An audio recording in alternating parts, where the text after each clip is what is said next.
Assalamualaikum warahmatullahi wabarakatuh. Anak-anak, kali ini kita belajar mengenai protista. Ya, tahukah kalian protista itu apa? Jadi protista itu termasuk salah satu kingdom yang merupakan organisme eukariotik, yaitu organisme yang memiliki membran inti. Jadi inti sel itu terdapat membran inti yang sehingga intinya tidak berhubungan langsung dengan sitoplasma, ya. Kemudian tubuhnya ada yang tersusun dari satu sel atau uniseluler dan ada yang tersusun dari banyak sel atau multiseluler. Yang tersusun dari satu sel atau uniseluler itu misalnya protozoa, bisa, atau protista mirip hewan, maupun Euglenophyta yang dikatakan protista mirip tumbuhan karena ya ini mempunyai klorofil, tetapi ada yang mengatakan seperti protista mirip hewan karena mempunyai flagel sehingga bisa bergerak. Namun ada yang multiseluler. Nah, ini contohnya rumput laut yang besar itu Phaeophyta, contohnya Sargassum. Ada yang Rhodophyta, itu misalnya adalah Gracilaria, ya. Kemudian hidup di perairan, baik di air tawar maupun air laut. Ini ada yang berupa plankton yang merupakan organisme mikroskopik yang melayang-layang di air. Dan ada yang berperan sebagai produsen. Jadi alga ini melakukan proses fotosintesis, kemudian dimakan oleh zooplankton, ya. Ini ada yang hidup di tanah atau di tempat yang lembab.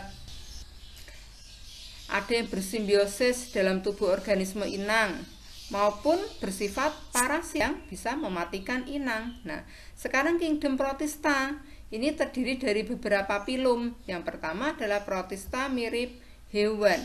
Nah, ini ada beberapa. Misalnya ada Mastigophora atau protista berbulu cambuk atau flagellata. Yang kedua Sarcodina atau protista berkaki semu, tadi amuba, ya.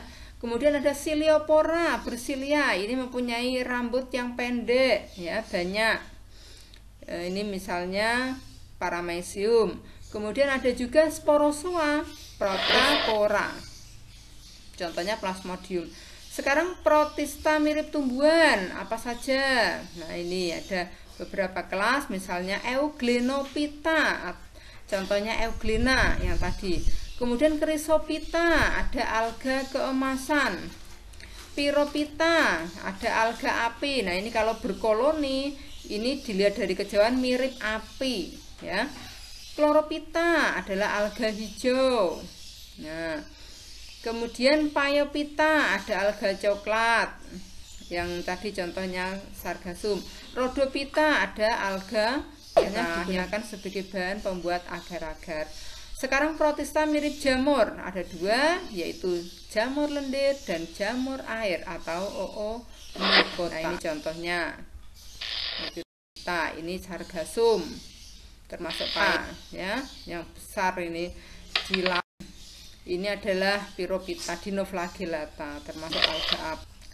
Sekarang berdasarkan cara memperoleh makanan, protista ini ada 3, yaitu protista yang sifatnya autotrof, berarti auto artinya sendiri, tropein artinya zat makanan. Jadi organisme ini mampu membuat makanan sendiri melalui proses fotosintesis. Yang kedua adalah protista heterotrof, yaitu dia bisa memasukkan makanan melalui membran sel dengan cara apa? Dengan cara fagositosis. Jadi melewati mulut sel. Kemudian yang ketiga, protista yang mencerna makanan di luar sel atau ekstraseluler. Ini misalnya protista mirip jamur, ya. Oke. Sekarang protista mirip hewan atau protozoa. Jadi ukuran tubuhnya 100 sampai 300 mikron. Sel dibungkus oleh membran sel, kemudian mempunyai organela. Nah, masih ingat ya organela? Nah, tempat hidupnya bisa di tempat berair atau parasit dalam tubuh organisme lain. Misalnya di usus kecoa. Nah, ini Nyctoterus ovalis. Di usus manusia, entamuba histolitika yang menyebabkan diare. Di darah manusia, nah ini menyebabkan penyakit malaria. Penyebabnya adalah Plasmodium. Sekarang penggolongan protozoa. Yang pertama Mastigopora atau flagellata. Ya. Jadi parasit dalam darah menyebabkan penyakit tidur. Penyebarnya adalah lalat sese atau Glossina palpalis. Contohnya Trypanosoma gambiense dan Trypanosoma rhodesiense. Ya, ini contoh yang lain, penyakit cagas pada tikus, Trypanosoma cruzi, penyakit sura pada betis kuda, Trypanosoma evansi, nagana pada sapi dan kerbau, contohnya Trypanosoma brucei. Penyakit keputihan, ini contohnya Trichomonas vaginalis. Parasit di vagina sapi, Trypanosoma foetus, ini yang menyebabkan keguguran pada sapi. Ada juga yang bersimbiosis pada usus rayap. Nah, ini yang menghasilkan enzim selulase sehingga memungkinkan rayap memakan kayu. Nah, ini termasuk simbiosis mutualisme ya. Contohnya nih Trichonympha species. Nah, ini adalah Trypanosoma gambiense. Gambarnya seperti ini kalau dilihat di bawah mikroskop. Tidur, jadi pasiennya tidur terus. Yang berikutnya Sarcodina atau Rhizopoda. Jadi ini yang berkaki semu. Ini contohnya amuba. Namun ada juga Rhizopoda yang bercangkang. Ini contohnya Foraminifera. Arcella, hidupnya di laut. Ada juga amuba yang di tempat yang becek, banyak bahan organik, misalnya amuba proteus. Ada yang parasit di rongga mulut, nah di sela-sela gigi ini. Entamuba gingivalis, kadang menyebabkan gigi berlubang. Makanya kalau tidur, sebaiknya sebelum tidur sikat gigi. Ada juga yang parasit di usus manusia, Entamuba histolitika, ini yang menyebabkan diare. Nah, ini gambar amuba mempunyai kaki semu. Nah, ini kalau ada zat organik dia akan menjulurkan kaki semu atau pseudopodia. Kemudian dimakannya ke dalam vakuola makanan, dicerna. Ini struktur tubuh amuba, cirinya ya. Tidak mempunyai bentuk tetap, ya, bentuknya berubah-ubah. Bagian luarnya terdapat membran sel atau membran plasma yang fungsinya sebagai pelindung isi sel, pengatur pertukaran zat, misalnya zat makanan maupun ekskresi untuk pertukaran gas, alat pergerakan yang membentuk pseudopodia, dan dapat menangkap rangsang kimia dari luar. Nah, sitoplasmanya bagian dalam ini encer, namanya endoplasma, yang bagian luar ektoplasma, kentalnya. Cara bergeraknya menggunakan pseudopodia. Jadi makanan dicerna di vakuola makanan, setelah dicerna diedarkan ke seluruh tubuh, kemudian sisa makanan ini dipompa keluar melalui vakuola kontraktil. Nah, reproduksi amuba dengan menggunakan pembelahan biner, ya, satu sel menjadi 2 sel anakan. Bila kondisi tidak menguntungkan, ia membentuk kista. Nah, ini kalau lingkungan tidak menguntungkan, tapi begitu lingkungan menguntungkan, maka kistanya keluar atau pecah sehingga amuba keluar dari kista tersebut untuk memulai hidupnya. Berikutnya ciliata atau protista bersilia. Ini paramecium, hidup di tempat berair yang banyak zat organik. Ada yang hidup parasit dalam usus kecoa. Ini ada bentuknya seperti trompet, ada pemangsa paramecium, ada yang seperti lonceng, vorticella, ada yang berkelompok membentuk sirus seperti duri, ini namanya Stylonysia. Nah, ini gambar paramecium caudatum, bentuknya seperti telapak kaki. Cara berkembang biaknya ada 2 macam. Yang pertama adalah pembelahan biner, disebut juga aseksual, jadi tanpa peleburan gamet.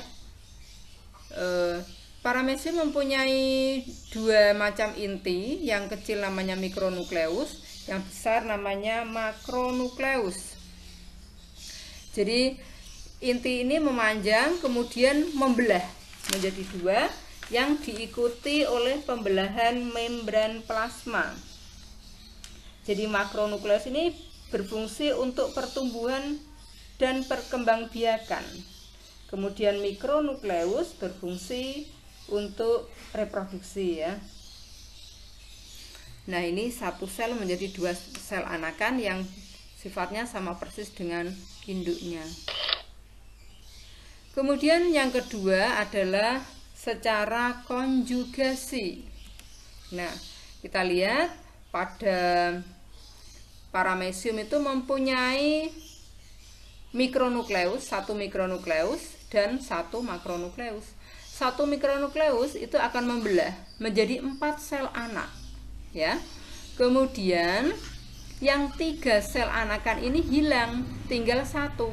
Nah, 1 sel ini membelah menjadi 2 sel yang tidak sama besar. Jadi gambar yang C itu sebetulnya yang mikronukleus itu yang 1 besar, yang 1 kecil, ya. Kemudian terjadi pertukaran inti. Nah, pertukaran inti maksudnya pertukaran inti yang ukurannya besar. Ini bertukar ke paramecium yang lain. Nah, setelah itu 2 sel ini melebur menjadi 1. Jadi besar kecil melebur, ya. Nah, akhirnya apa? 1 sel ini membelah menjadi 8 sel anakan. Yang 3 sel hilang, yang 4 sel menjadi makronukleus, yang 1 sel, nah ini menjadi 1 mikronukleus. Nah, sehingga terjadi ini menjadi paramecium yang mempunyai 1 mikronukleus dan 1 makronukleus. Nah, ini termasuk konjugasi. Berikutnya sporozoa atau protista berspora. Ya. Ini yang menyebabkan adalah penyebabnya plasmodium, menyebabkan penyakit malaria.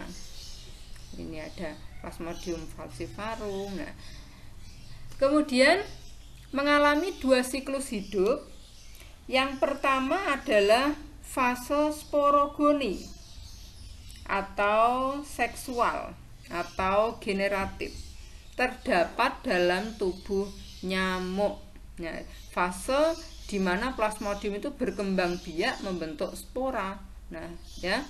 Jadi terdapat anoples betina. Jadi kenapa kayak betina? Karena betina itu dia akan mengisap darah, darah digunakan untuk mematangkan telur-telurnya. Yang kedua, fase schizogoni atau aseksual. Ini fase yang terdapat dalam tubuh manusia atau fase vegetatif. Fase di mana plasmodium itu berkembang biak membentuk gamet. Nah, terdapat dalam manusia. Jadi kita lihat di sini, kita lihat pada tubuh nyamuk Anoples betina. Nyamuk ini akan mengisap darah seseorang yang sakit malaria. Nah, sewaktu dihisap darah ini masuk, darah orang yang sakit ini mengandung mikrogamet dan makrogamet. Ya, mikrogamet itu berarti gamet jantan, ukurannya kecil. Makrogamet itu gamet betina, ukurannya besar. Ini masuk dalam sistem pencernaan nyamuk. Setelah itu, mikrogamet dan makrogamet melakukan fertilisasi, melebur, membentuk zigot. Nah, kemudian zigot ini, ya, ini yang terjadi perkembangan, yaitu menjadi kista. Nah, ya, menjadi kista. Jadi zigot ini ookinet. Zigot ini berkembang menjadi ookinet. Nah, ookinet ini masuk dalam dinding usus nyamuk membentuk kista, ya. Kemudian zigot berkembang menjadi sporozoid. Nah, kemudian sporozoid ini menuju ke kelenjar ludah nyamuk. Nah, ini. Jadi pada saatnya nanti kista itu pecah, sporozoidnya masuk menuju ke kelenjar ludah nyamuk. Berikutnya fase yang berada dalam tubuh manusia. Jadi sporozoid ini waktu nyamuk menghisap darah manusia, sporozoid dari kelenjar ludah nyamuk masuk ke tubuh manusia. Sporozoid ini menuju ke hati, kemudian berkembang menjadi merozoid. Ya, merozoid ini nantinya akan merusak eritrosit, sel darah merah. Ya, jadi sehingga banyak eritrosit yang rusak itu menyebabkan seorang itu demam. Nah, merozoid ini nantinya akan berkembang menjadi gametosit. Nah, jadi nanti ada mikrogamet dan makrogamet ya. Ini. Jadi begitu seterusnya, mikrogamet, kalau dalam makrogamet dan mikrogamet yang berada dalam tubuh manusia ini tidak bisa terjadi fertilisasi. Jadi bisa melakukan fertilisasi kalau berada dalam tubuh nyamuk. Oke. Sekarang peranan protozoa ada yang merugikan, misalnya tadi Entamoeba histolytica, Trypanosoma gambiense, Balantidium coli. Nah, ini yang menyebabkan penyakit malaria. Jadi malaria tropika itu masa sporulasi setiap 1 sampai 2 kali 24 jam atau tidak menentu. Jadi sehari atau 2 hari demam, kemudian tidak, atau berikutnya lagi 2 hari demam, tadi tidak menentu. Plasmodium vivax, nah, ini masa sporulasi setiap 2 kali 24 jam, jadi 2 hari demam, kemudian tidak, atau 2 hari demam lagi, nah begitu seterusnya. Begitu pula Plasmodium malariae 3 hari demam. Nah ini ya yang menguntungkan. Nah ini ada yang berperan sebagai zooplankton, jadi makanan hewan lain. Entamoeba coli membantu pencernaan sapi. Fosil Rhizopoda untuk menentukan umur lapisan bumi. Kalau petunjuk minyak berarti Vanera. Nah, sekian materi dari saya. Wassalamualaikum warahmatullahi wabarakatuh.